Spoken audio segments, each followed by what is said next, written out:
Welcome to Game Does Play Games, where we play games while talking game design, and we are playing Final Fantasy 15. We've been waiting for this for a while, and so have our fans, so here we are. Yeah, actually, I didn't tell, well, you guys voted for it, but it seemed pretty obvious to me that it would get votes because we played the other two demos. Yeah. So it's like, well... We just kind of threw it in there just to see how many people would actually... Well, to be fair, if people didn't vote for it and people, like, voted like crazy for the other one, then it'd be like, I guess people don't want us to play this, all right. But you guys do, and it made us happy because we also really wanted to play it on the show. So here we are. This has already thrown 20 hours into it. I've thrown more than that. Yeah, well, I don't know how many, but... You had a head start on me. I had to wait for my PS4 to get in the mail. Yeah, I didn't wait. So yeah, here we are. A lot of things to talk about. We're going to try to stay semi-organized when we go through these. If you're new to the series, or to the channel, we do focus on game design discussions, so this is not... We're playing this more for the, I don't know, specifics. The design discussion rather than, like... doing the reactionary, like, oh, let's play thing. Yeah. That was a really bad explanation. That was terrible. And because of that, we're going to be skipping the tutorial. So yeah, I played the tutorial on my personal time. I feel like they actually, Jen didn't play the tutorial because she got into this too. And she was pretty much able to figure out everything on her own. So I think the tutorial's nice. And it's pretty thorough, but at the same time, I think it's... Actually, we could do a bonus episode if you guys really want to see the tutorial and us like kind of breaking it down. Yeah. I honestly feel like it's almost design 101 of what not to do in a tutorial. That is, I agree. I was at least happy that it was optional. Yeah, that's I think where I was happy. The only reason I think that works is because they do a good job teaching the player through the base game too, so it makes the tutorial not necessary. I did find that interesting, like, but if I did the tutorial, then I would have already learned this. Exactly, it's very supplementary. The Tale of the Chosen King, Savior to the Star. Great way to start off a game, for the record. This right here. I agree.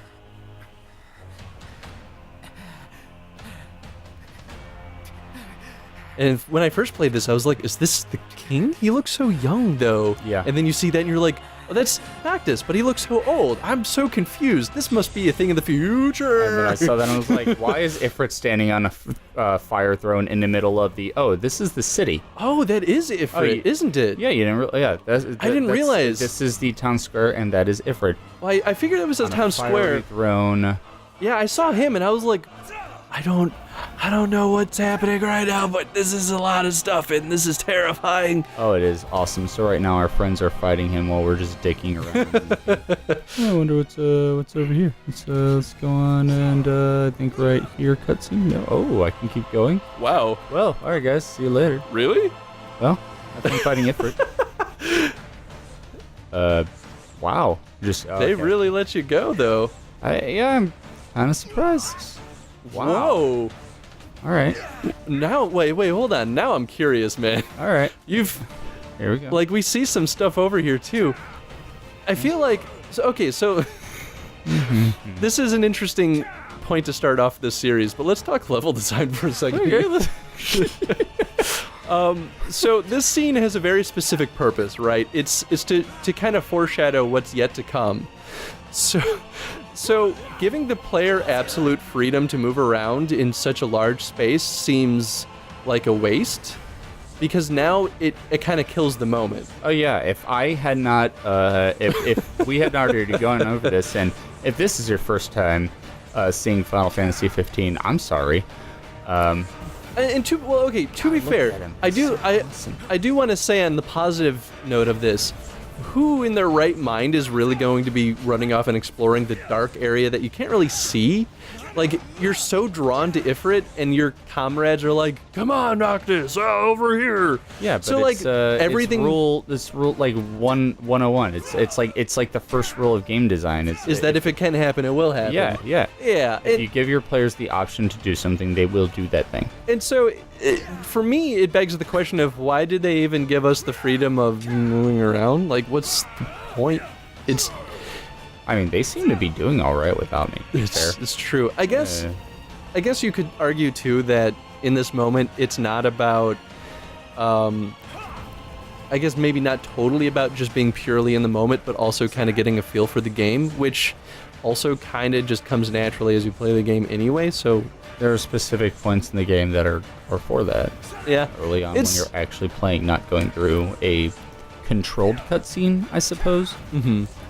That said, I don't think this is bad, because at the end of the day, it's in our control, right? If we want to ruin the experience for ourselves, we're choosing to. Yeah. If you want to be in the moment, then it lets you just jump right into the moment. So I don't think it's bad. I just think it's a weird choice. Whoa. Is Ignis wearing some crazy glasses? He's wearing crazy glasses. Gladio has a scar across his face. So does Ignis, I think. And well, Gladio normally has a scar on his face. I'm only noticing this now because, like, when I first played it, I was like, I don't even know who these people are yet. No, I already looked at him like immediately. I was like, what is happening right now? Everybody looks older. So that was a really cool way of showing like what's to come. Oh, and it's so gorgeous. Look at that. I mean, it's a pre-rendered scene, right? But like, the creed hour is come. This is directly out of the movie, for the record. I had a feeling it might be. Oh wait, no, this is not directly out of the movie. My mistake. There are some pre-rendered scenes though that are directly out of the movie, and you can't really tell the difference. So it's very possible that they made this with the same crew and everything that they did the movie. I think it's important too because it kind of connects those gaps. It makes them feel like they were a conjoined project, not even necessarily on the same team, but like that they're related, and they don't feel like they were two independent projects. I liked the king. Like, don't spoil it. No, like as a character, like he's just really cool. Is really cool. I love this moment. What now? Noctis, you spoiled brat. I fear I have left too much unsaid. You place a great burden on those who would bear with you. You're one to talk. I ask not that you guide my wayward son, merely that you remain at his side. Indeed, Your Grace. We'll see the prince to Alticia if it's the last thing we see. Yeah, what he said. Hate to break this up, but Kor's got the motor running. Drados, he's in your hands. And another thing. Do mind your manners around your charming bride-to-be. Your Majesty as well. Try to mind yours around our esteemed guests from Niflheim. You have no cause for concern. Nor do you. Take heed. Once you set forth, you cannot turn back. You think I would? I need only know that you are ready to leave home behind. Don't know about you, but I'm ready as I'll ever be. Take care on the long road. Wheresoever you should go, the line of Lucis goes with you. Walk tall, my son. Really cool opening scene. Now, after seeing that scene, you're like, dude, he gave you like 4 moments of being like, you're not coming home. Well, I mean, to be fair, like the first time I went through this, I didn't even think about that, right? Because I didn't know, and I don't want to spoil anything yet, but I was just like, okay, this is just like a father-son kind of interaction, and Noctis is just an angsty young. I hate him. Yeah, he's just like, oh, whatever, I don't care. Yeah, shit up, Dad. And I was like, okay, well, I mean, this establishes characters, relationships, and all that stuff. And going back and seeing this a second time, I'm like, there is a lot of meaning in that scene. And I encourage you guys, once we get later on in the story, to go back and rewatch that scene. Oh, yeah. Because there's a lot happening in that you don't catch the first time around. And that's what I think makes it so successful, is because it has like these little details woven into it. There's a lot being said without actually saying, and I think that's what leads. I mean, that's one of the things that makes good writing. You don't need to look at somebody and be like, "I might die by the time you get back, son. So I hope you have a good one." Like, well, yeah, and it's something so obvious. It's like, well, this is garbage. like they don't need to say that, but you get this like after coming back to it, there's a huge sense of foreboding, and you can just see how completely naive the Noctis is. Mm-hmm.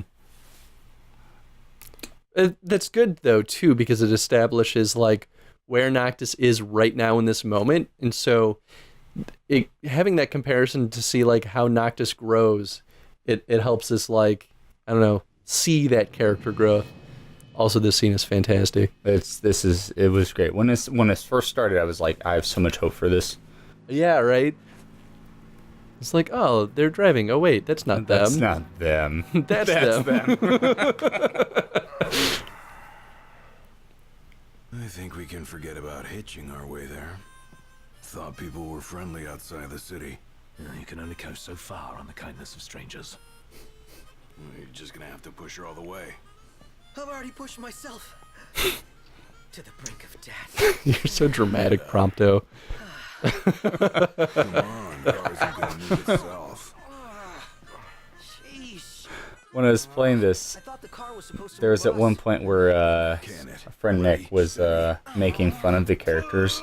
Like, oh, look at the big guy. He's all big and talking strong and tough. He's like making fun of the little guy and everything like that. I'm like, Nick, that's you. Like, you fit that stereotype. It's pretty accurate. You know, without the big, massive body build and the need to have tattoos all over your body. Not exactly a fairy tale beginning, huh, Prince? The choice of music too is so perfect. It's super cheesy, but there's absolutely no way to use this song without it being cheesy. And it might, you guys might not be able to hear it because the audio will probably be pretty low, so we don't get a lot of copyright strikes. But Pronto, don't even think about it. what's the name of the song? This is Stand By Me. Stand By Me. It's Florence and the Machine's cover of Stand By Me. And it's just fantastic. Do do do do do do do do. Ignis is a jerk. I can't wait to play. I can't wait to play in this because you get to see how. I think it's hilarious when I have Ignis drive and then like have him be a jerk. There's gonna be like a whole video of just Ignis being a jerk in the car. Just wait, I'm excited for it. I mean, in general, I love watching Ignis drive because I feel like he always parks like an asshole. Well, He does. 50% of the time he parks like an asshole. The other 50% of the time he just parks in a legit spot. The world's a big old place. So that was a cool open, right? It like showed the relationship between the characters, and the music. And you're right, the music is really well timed because it's like a happy while they're struggling pushing a car. The one line that Gladio says too, where he's like, "Not your average start to a fairy tale," or something along those lines. And I'm like, that's the perfect line to describe that scene. Yeah. Because it establishes the overall feel of the game. It establishes how these characters are going to interact with each other. And immediately following the immediate intro cutscene where it's like, oh, we're fighting a fairy tale monster right now. Like, Yeah, exactly. It's like, in what fantasy universe do you imagine that the start of it would be pushing a broken down car? Hey there, y'all kept a girl waiting. worst character ever. Now, which Yeah. one's the prince? I feel like of all of my complaints Hello, Your about the Highness. game, which are actually pretty minor, I'm actually really fond of the game so far, even though I'm only in chapter 3. She is my biggest complaint. It's like, you didn't have to.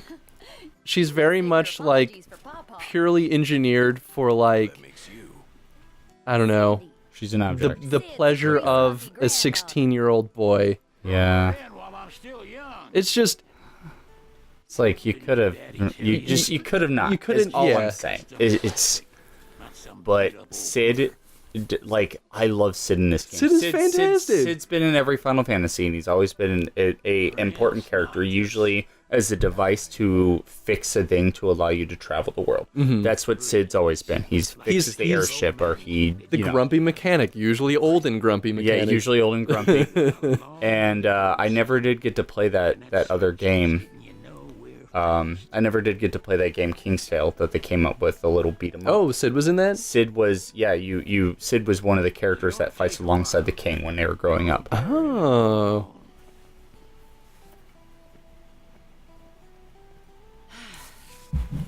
Y'all heard him. Let's get moving. Right this way. Yeah. All right, so now we play the waiting game. Like that game.